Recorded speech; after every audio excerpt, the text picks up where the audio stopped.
Du cinéma à présent avec un film qui nous emmène au Soudan, sorti hier en France, Cotton Queen, et le premier long métrage de la réalisatrice russo-soudanaise Susanna Mirghani. À travers le destin d'une adolescente cueilleuse de coton, le film raconte le passage à l'âge adulte, mais aussi l'héritage familial et le désir de liberté. Cotton Queen sera prochainement projeté dans plusieurs pays du continent africain. Golnouch Barzegar, Véronique Pérez et Aurélien Porcher.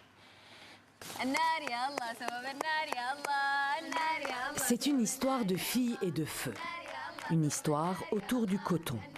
Cet or blanc que les colons anglais ont cultivé au début du siècle dernier au Soudan, sur les terres fertiles du Nil, pour l'exporter et s'enrichir. Une culture qui perdure jusqu'à nos jours et fait vivre des communautés entières et toute une industrie. Au cœur de cette histoire, une jeune fille, Nafissa, qui travaille dans les champs de coton et atteint l'âge de se marier. Une jeune fille qui rêve d'avenir et d'amour. أخيراً أنت كيوبر؟ تعويرة كيوبر ممنوع في السودان واضح أنت بنت ولا ولد؟ الملاك ما عندنا بالجنس عشان كده كيوبر ممنوع في السودان J'ai quitté le Soudan à peu près au même âge que Nafissa.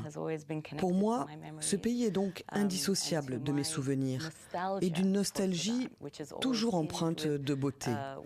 Et je ne me souviens pas des mauvais moments, je ne retiens que les bons. Des souvenirs de la cinéaste est née Cotton Queen, un premier film sur une adolescente en lutte pour s'émanciper. Sur son passage à l'âge adulte, de l'insouciance à la réalité de son monde.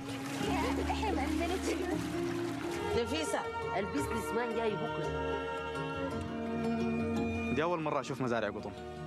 دي حواشات الست كلها طبيعية ما فيها أي كيماويات. البذور دي بتنتج 10 أضعاف القطن العادي. Au cœur du scénario, la violence économique capitaliste, mais aussi la violence coloniale et sociale. Celle aussi des traditions, de l'excision aux mariages arrangés.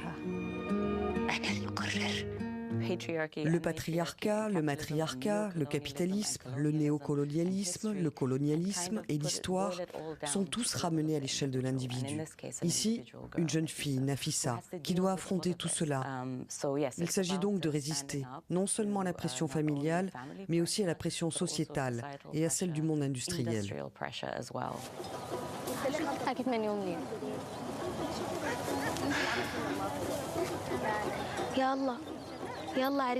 Confrontée à toutes ces pressions, Nafissa, elle, rêve d'indépendance pour son village, de liberté pour elle-même et d'un amour sans considération mercantile, loin des choix de sa famille. Entre émois amoureux, chronique familiale, histoire coloniale et fables sociales, le film tisse des liens, hésite parfois, mais s'impose toujours par sa puissance onirique.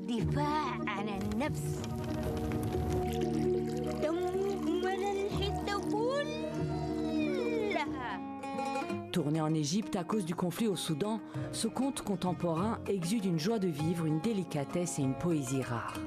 Du réalisme magique porté par une belle photographie et un brillant casting.